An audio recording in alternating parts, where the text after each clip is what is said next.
Pernah kayaknya bertanya-tanya, mengapa makanan yang terlihat segar dan sehat justru membuat tubuh Anda lemah? Mengapa Anda sering merasa kembung, nyeri sendi, atau sulit tidur, padahal makanannya tidak basi? Saya, Tar Udi, telah merawat ribuan pasien lansia, dan saya menemukan satu pola yang mengejutkan. Penyakit mereka tidak dating dari luar, tapi diam-diam dari dalam kulkas sendiri. Ya, kulkas. Tempat yang kita percaya untuk menjaga makanan ternyata bisa menghilangkan nutrisi, merusak kekebalan tubuh, bahkan menyebarkan bakteri tak terlihat.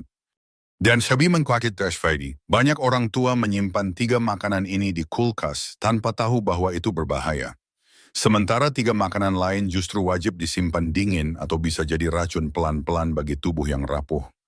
Hari ini, kata kos buka semuanya, karena apa yang Anda simpan di kulkas bisa jadi penentu kualitas hidup Anda di usia senja. Selai kacang, makanan yang diam-diam, kehilangan khasiatnya di kulkas. Pernahkah Bapak Ibu menyimpan selai kacang di dalam kulkas karena merasa itu lebih aman, lebih tahan lama, atau lebih sehat? Skui paham waktu oleh itu, bahkan saya pun pernah melakukannya sendiri.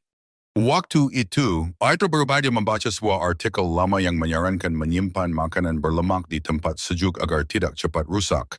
Jadi saya taruh selai kacang di kulkas. Tapi beberapa minggu kemudian, pasien lansia saya datang mengeluh. Is bilang tangannya mulai terasa sakit setiap kali harus membuat roti isi selai kacang. Ia hidup sendiri. Setiap pagi, ia membuat roti dan kopi sebagai sarapan.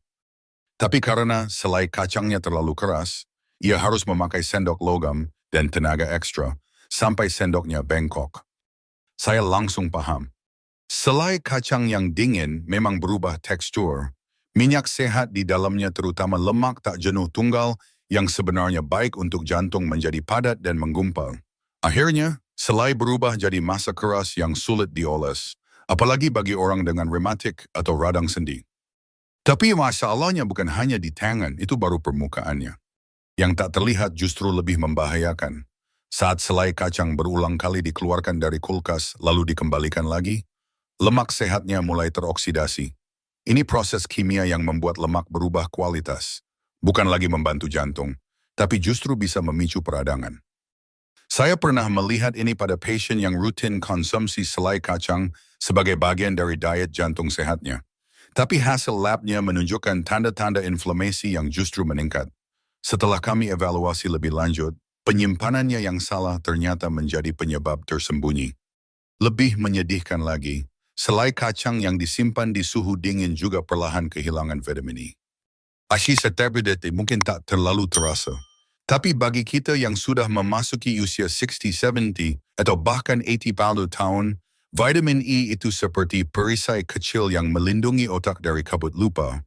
Is membantu and jika sel-sel otak tetap aktif dan terlindung dari stres oksidatif, penyebab utama penurunan daya ingat dan konsentrasi. Ukiak PBS, pagi kita makan selai kacang dengan harapan memberi energi dan perlindungan bagi tubuh.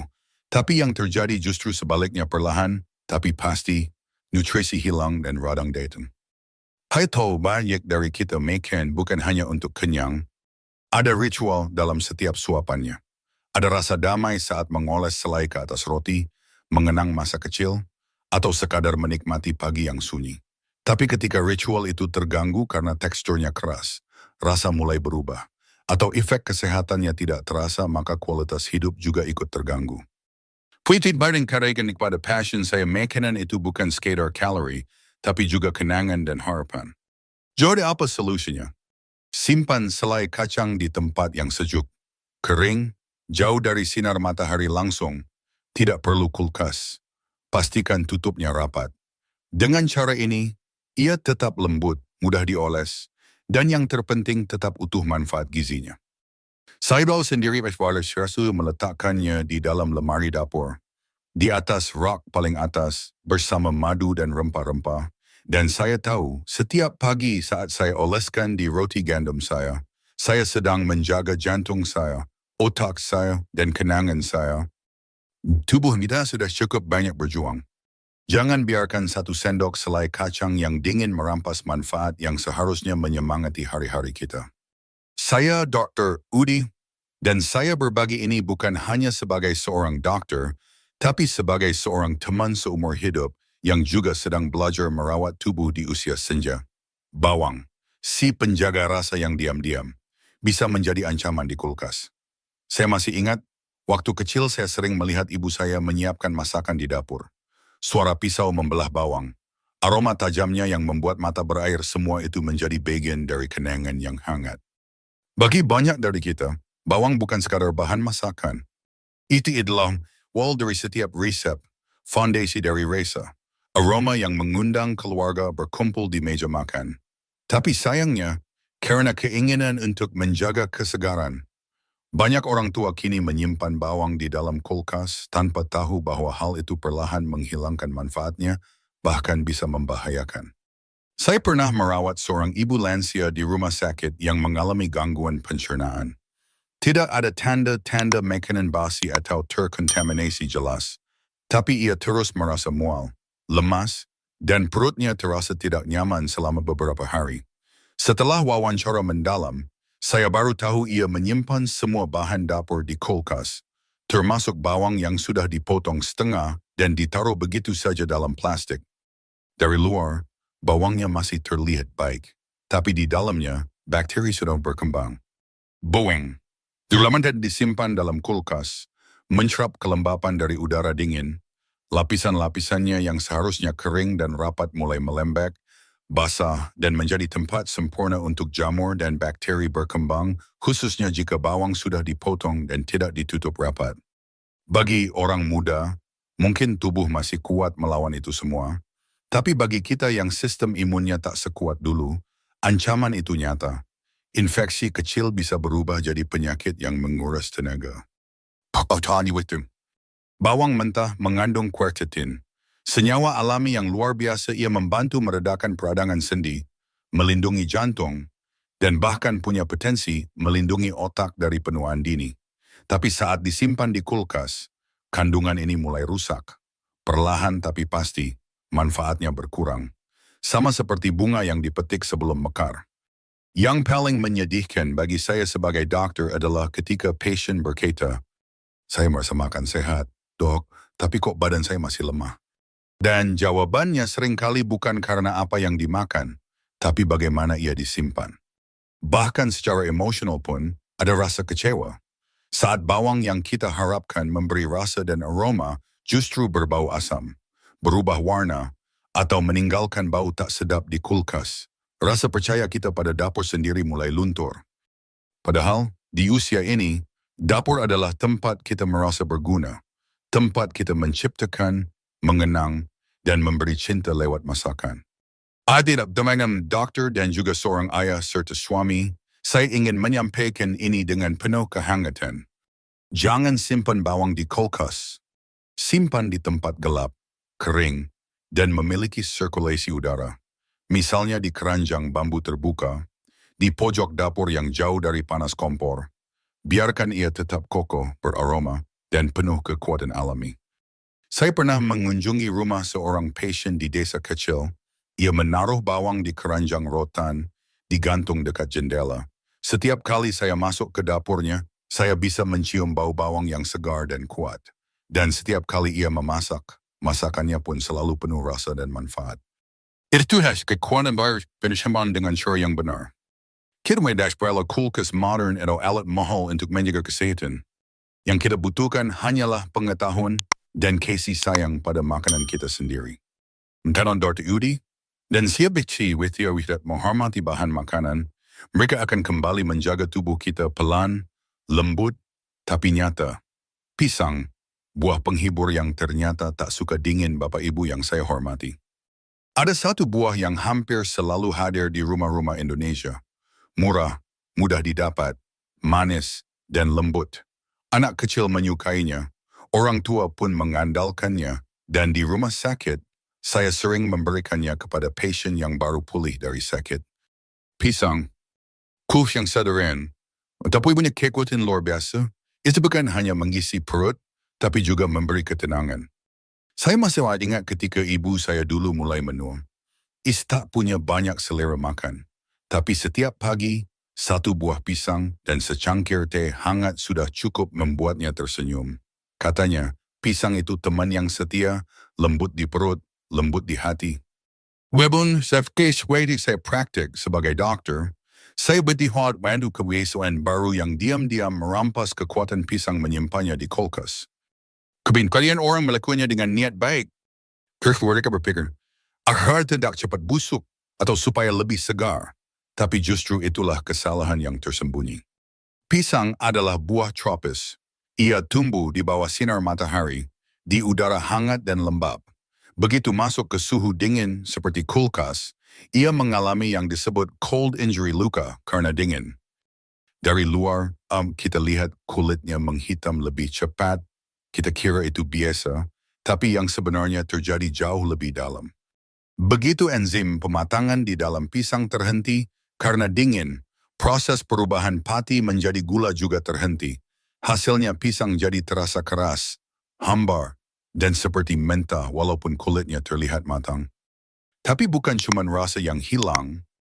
Kandungan dopamin dan katekin 2 antioksidan penting dalam pisang mulai menurun drastis saat buah ini didinginkan.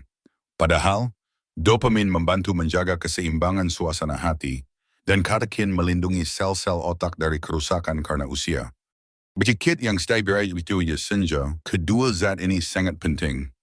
Saya punya seorang pasien pria, 72 tahun, yang rutin makan pisang setiap pagi, tapi ia merasa belakangan ini sering gelisah dan mudah lupa.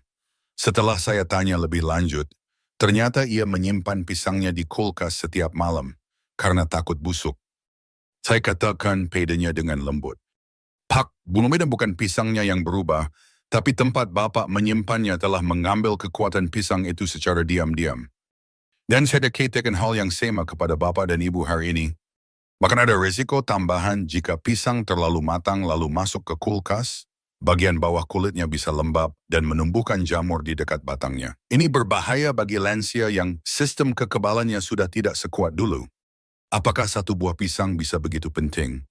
Saya mungkin bukan sebatas nutrisi. Di usia ini, setiap pilihan kecil adalah pesan kepada tubuh kita apakah kita ingin merawatnya atau mengabaikannya. Maka, inilah saran saya. Jangan simpan pisang di kulkas. Letakkan di tempat terbuka, tergantung di gantungan buah, atau di atas meja dapur yang memiliki sirkulasi udara. Jika Anda punya terlalu banyak dan takut busuk, kupaslah lalu simpan di freezer untuk dibuat smoothie atau campuran kue, tapi jangan pernah biarkan suhu dingin mencuri manfaat alami buah yang lembut ini. Saya terbaik impan pisang saya di keranjang rotan kecil dekat jendela dapur. Setiap pagi, saat saya melihatnya, saya tahu ini bukan sekadar camilan, ini sahabat tubuh saya. Kita semua ingin panjang umur, tapi lebih dari itu, kita ingin tetap merasa utuh, bahagia, dan berdaya. Dan kadang, semua itu dimulai dari satu buah pisang yang disimpan dengan benar.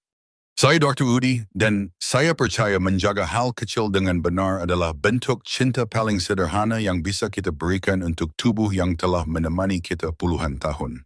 Daging matang dan makanan sisa, nikmat yang harus disimpan dengan cepat, atau bisa jadi bencana diam-diam. Bapak dan Ibu yang saya hormati. Kawan biasalah bahasa Navier dengan sebuah kenangan sederhana tapi membekas dalam waktu baik stay aktif menjadi dokter puskesmas di daerah pegunungan. Saya pernah mengunjungi seorang kakek yang tinggal sendiri. Ia sangat mandiri setiap minggu memasak sekali dalam jumlah besar, lalu menyimpan makanannya untuk beberapa hari ke depan. Tapi suatu hari, ia datang ke klinik dengan wajah pucat, lemas, dan sulit berbicara. Setelah diperiksa, ternyata ia terkena infeksi saluran pencernaan, tapi bukan dari makanan basi. Makanannya terlihat normal, tidak berbau, tidak berubah warna. Hanya saja, ia menyimpannya terlalu lama di luar kulkas. Dan disitulah letak masalahnya. Pada awal saya berpikir bahwa bila makanan sudah dimasak, maka sudah aman. Tapi faktanya, bakteri tetap bisa berkembang biak setelah makanan matang, bahkan lebih cepat saat makanan mulai mendingin pada suhu ruang. Saya tahu Bapak dan Ibu sering melakukannya masak siang hari, makan sebagian, sisanya ditaruh di meja. nanti sore baru masuk kulkas. Atau bahkan dibiarkan semalaman karena masih tertutup atau karena lupa.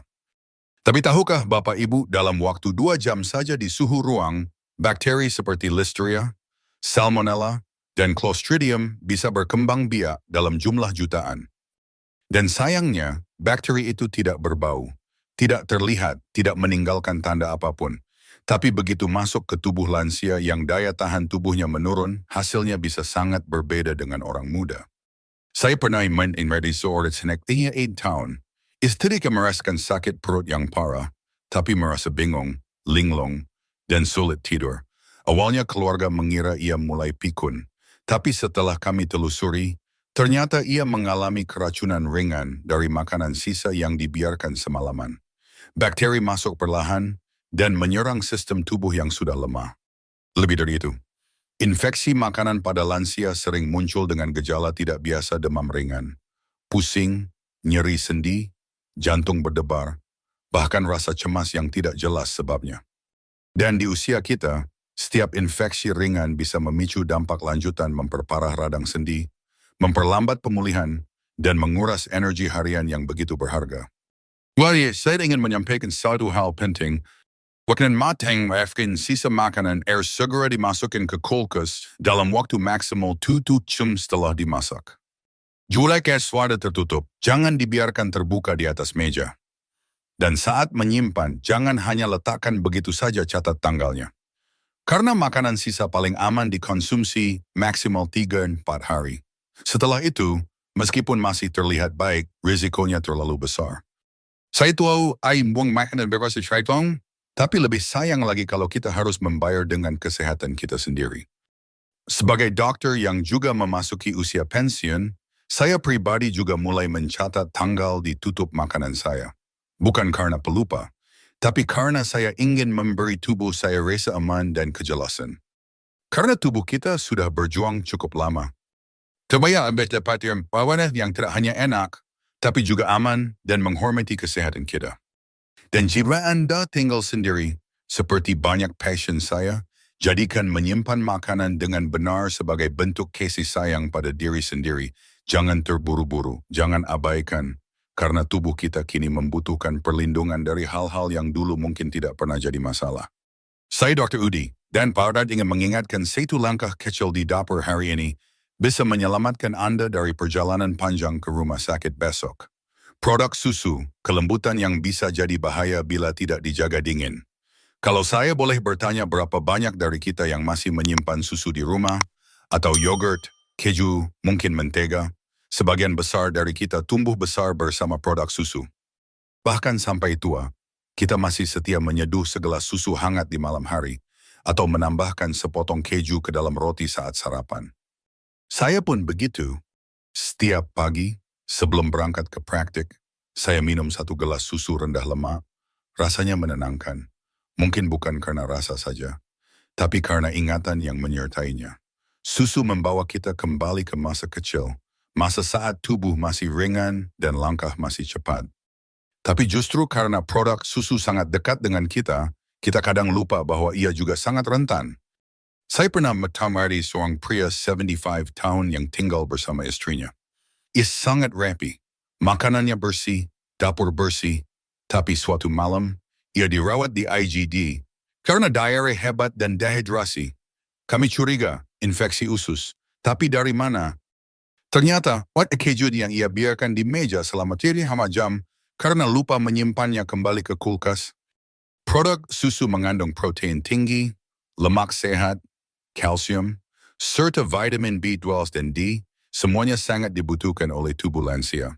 Tapi zat-zat ini juga merupakan media sempurna untuk pertumbuhan bakteri bila tidak disimpan dalam suhu dingin. Yang menyediakan bakteri pada produk susu tidak selalu menimbulkan bau atau perubahan rasa. Kadang kita tidak tahu bahwa susu sudah rusak sampai tubuh kita mulai bereaksi. Dan di usia kita, reaksi tubuh tidak lagi sesederhana sakit perut. Saya pernah melihat kasus di mana infeksi dari produk susu menyebabkan nyeri sendi mendadak, demam ringan yang tak kunjung turun, dan kelelahan kronis. Tanda-tanda yang sering disangka sebagai efek usia, padahal sebenarnya berasal dari makanan. Kita juga harus ingat bahwa seiring bertambahnya usia, asam lambung kita tidak lagi sekuat dulu dan sistem kekebalan tubuh juga melemah. Itu artinya kita lebih mudah terpapar dan lebih lambat pulih dari serangan bakteri seperti Listeria atau E. coli yang sangat suka berkembang di susu basi. Apakah ini berarti kita harus berhenti minum susu? Tentu tidak. Justru saya pengen my friend baik lansia tetap mengonsumsi susu dan produk olahan susu, asalkan disimpan dengan benar. Saran saya, sebagai dokter dan juga sebagai orang yang menjalani masa tua seperti Anda, simpan susu, keju, yogurt, dan mentega di kulkas dengan suhu di bawah 4 degrees C. Setelah digunakan, segera kembalikan ke kulkas, jangan tunggu sampai nanti. Simpan dalam wadah tertutup rapat. Biarkan tinggal ke daluarsa dan buang jika lewat. Dan hampirkan kesegarannya lebih baik buang daripada mempertaruhkan kesehatan. Saya tahu kadang kita merasa sayang membuang makanan. Tapi lebih sayang lagi kalau tubuh kita harus membayar mahal karena satu kelalaian kecil. Saya punya satu kebiasaan kecil yang mungkin bisa Bapak Ibu tiru. Saya menempelkan stiker kecil di pintu kulkas. Saya bertuliskan, susu, yogurt, keju simpan kembali sebelum lupa. Saya menempelkannya bukan karena pikun, tapi karena saya ingin memberi perhatian yang layak kepada makanan yang begitu penting bagi tubuh saya. Produk susu itu lembut, menenangkan, penuh manfaat, tapi ia butuh dijaga, butuh perhatian, seperti tubuh kita juga. Dan saya percaya bahwa yang lembut adalah tanda kekuatan. Saya Dr. Udi, dan saya ingin mengingatkan Bapak dan Ibu kesehatan bukan datang dari makanan mahal, tapi dari cara sederhana kita memperlakukannya dengan hormat. Sayuran hijau, daun yang rapuh, tapi menyimpan kekuatan besar untuk usia senja. Kita sering memandang sayuran hijau sebagai sesuatu yang biasa saja, mudah didapat, murah harganya, dan sering dianggap pelengkap saja di piring makan. Tapi seperti banyak pasien lansia yang saya tangani, sayuran hijau adalah sumber kehidupan. Bayam, sawi, kangkung, selada. Daun-daunan ini mungkin ringan saat diangkat, tapi berat nilainya dalam dunia kesehatan. Saya masih ingat seorang ibu pasien saya yang sudah berusia 81 tahun, tinggal di kampung kecil dekat kaki gunung. Setiap pagi, ia memetik bayam dari kebun kecilnya dan membuat tumis sederhana. Ia tidak pernah minum vitamin tambahan, tapi daya ingatnya kuat, tubuhnya lincah, dan semangatnya seperti orang muda. Hai Debeswin, anak begitu orang pada kesegaran sayur yang ia makan setiap hari. Sayuran hijau mengandung folat, vitamin K, lutein, dan berbagai antioksidan lain yang sangat penting untuk usia tua. Mereka membantu memperkuat tulang, menjaga fungsi otak, mencegah pengapuran pembuluh darah, dan bahkan memperlambat penurunan daya ingat. Tapi ada satu kelemahan mereka, daun-daunan ini sangat rapuh. Begitu dipetik dari tanah, proses kehancuran nutrisi sudah dimulai, dan jika disimpan sembarangan apalagi dibiarkan di luar kulkas, maka dalam beberapa jam saja, zat-zat penting itu mulai lenyap. Saya pernah menangani seorang kakek yang suka makan salad, tapi sering menyimpan sayurannya di atas meja dapur karena kulkasnya rusak. Beberapa minggu kemudian, ia mulai mengalami gangguan pencernaan, sering kembung, dan terasa lemas. Yang mulai kami periksa, ternyata sayuran yang ia konsumsi sudah rusak tanpa ia sadari. Terlihat segar, tapi penuh lembab dan mulai ditumbuhi bakteri kecil yang tak kasat mata. Sayuran yang layu bukan hanya kehilangan rasa, tapi juga menjadi media berkembangnya bakteri seperti E. coli dan Listeria. Dan bagi lansia, infeksi dari bakteri seperti ini bisa memicu dehidrasi, radang sendi, bahkan memperburuk tekanan darah. Kita sering tertipu. Kita pikir, ninhardi sedikit basah atau masih bisa dimakan, belum busuk. Tapi di balik kelembapan itu, bisa tersembunyi ancaman yang perlahan melemahkan tubuh kita dari dalam. Padahal seharusnya daun-daunan ini menjadi penjaga kita, bukan penyebab masalah. Untuk pertemain, Anda ingin berpikir cara sederhana dan efektif untuk menyimpan sayuran hijau. Setelah membeli atau memetik, cuci bersih dan keringkan perlahan dengan tisu atau kain bersih. Simpan di dalam kantong atau wadah berlubang agar ada sirkulasi udara. Tambahkan tisu dapur di dalamnya untuk menyerap kelembapan berlebih. Biarkan leche siren di dalam kulkas. Gunakan dersain waktu 2-3 hari, jangan biarkan terlalu lama. Saya sendiri menyiapkan sayur dengan tangan saya sendiri. Meskipun tangan ini sudah mulai bergetar karena usia. Saya tetap ingin merawat apa yang masuk ke dalam tubuh saya dengan perlakuan penuh cinta dan hormat. Karena sayang, kalau kita memperlakukan makanan dengan hati, makanan itu akan kembali menjaga tubuh kita dengan lembut. Sayuran hijau memang tak bisa bicara, tapi ia menyimpan pesan bahwa kekuatan anak selalu dating dari yang besar dan keras, tapi dari yang lembut dan hidup. Sama seperti kita. Di usia ini, mungkin langkah mulai lambat, mungkin suara tak sekeras dulu, tapi di dalam hati, kita masih punya kekuatan untuk merawat dan mencintai hidup, termasuk lewat satu lembar daun bayam. Saya Dr. Udi, Anda 18% saya sebagai sesama lansia, jangan remehkan sayur hijau. Simpanlah ia dengan baik, dan tubuh Anda akan menjawabnya dengan tenang.